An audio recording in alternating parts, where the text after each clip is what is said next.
Hey, I'm Dr. J. Welcome to my kitchen. Today I'm going to show you a super quick and easy white chicken chili. Even though it's quick and easy, we are not going to sacrifice on flavor. So I have one onion just diced up. Just a sweet onion or really anything that you have would be fine. And a great tip for these, if you get these and on the weekend you do your prep, cut them up, put them in a little baggie, and you're good to go when you're going to make your recipe. This is 2 medium-sized poblanos cut up in there. I love them. They have kind of like this smoky flavor, a little fruity. They're not too spicy. So, you know, if you have some of those in your family that are a little afraid of a little extra heat, I think those are a nice mild pepper. Very, very good. I'm gonna give this just a little bit of pepper. Go in. I love this little handy little electric spice grinder here. And then just a little pinch of kosher salt. You always wanna season like every layer. The veggies will take about 5 to 7 minutes to soften, just a few minutes. Then we're gonna add some garlic and all our other spices and all our goodies. So yummy, and you're gonna have soup on the table in minutes.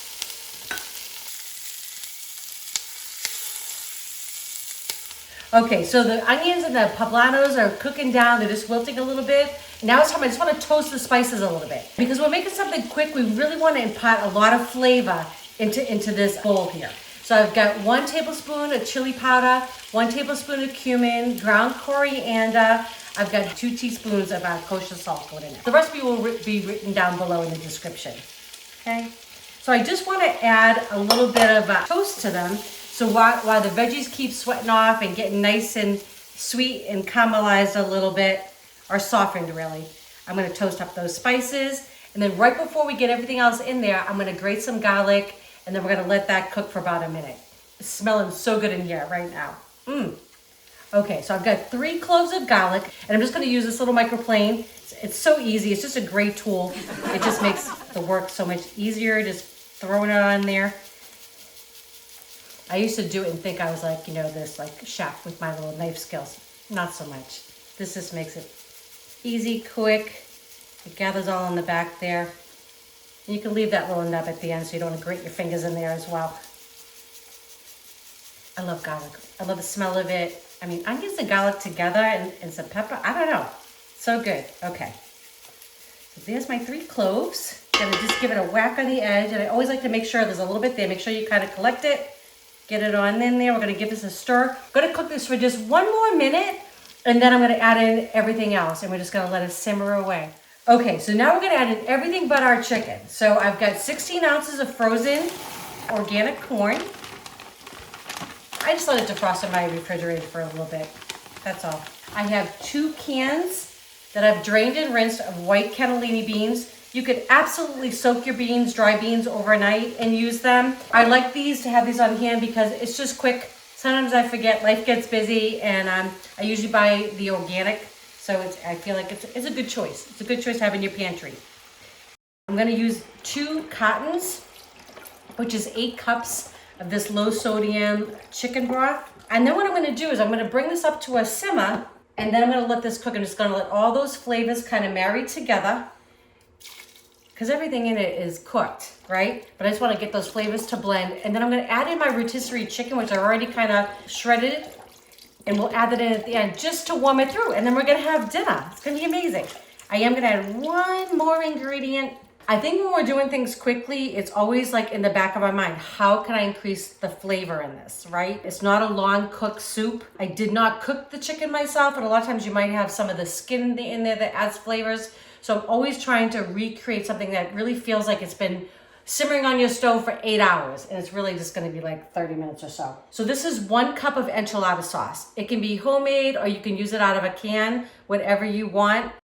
Just gonna go right in there. It's gonna add that like, what's that in the background kind of flavor.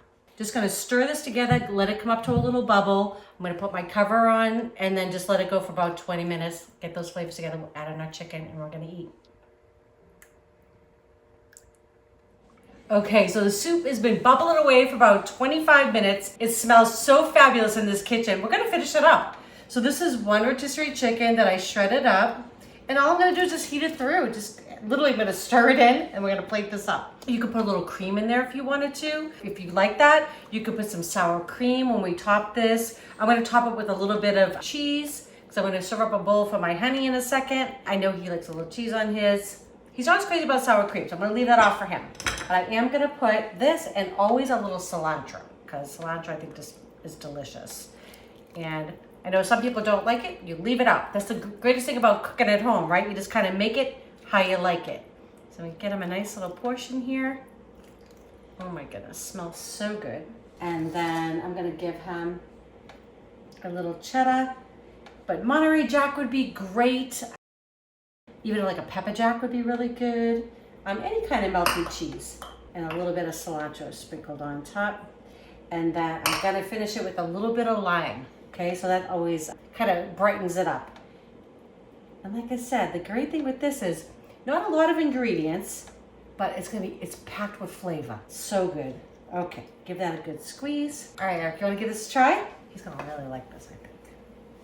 Okay. I've been smelling it. I know, right? The first thing I noticed was those poblano peppers. Right? The smell, everything. Ooh, now I smell lime. They're so good.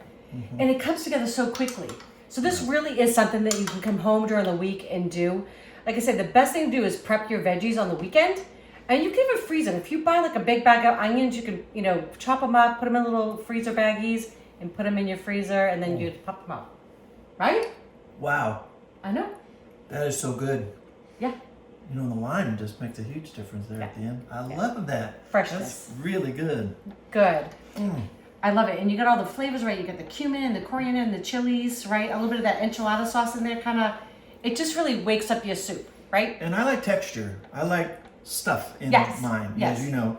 Yes. So there's lots of, between the chicken and the beans and everything, just the corn, a little crunch. I love it. And you can even crunch up some tortilla chips on this, would be delicious.